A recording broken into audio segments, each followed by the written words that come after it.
சுக்கிரன் பார்வை படுதல் வேண்டின் எங்கள் இறைவன் கணபதி இடக்கையின் கீழே சுக்கிரன் பார்வை படுதல் வேண்டின்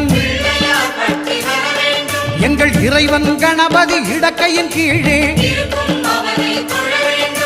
புத்திர பாக்கியம் தருகிற பகவான் சுக்கிரன் அங்கே குடியிருப்பான். அவன் கற்பக கடவுளை கண்டவர் தமக்கு பொன் பொருள் அள்ளி கொடுத்திடுவான்.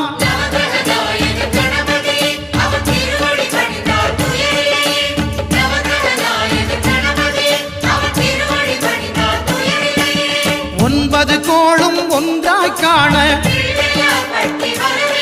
அங்கு கற்பகம் என்னும் கடவுளின் மெய்யில்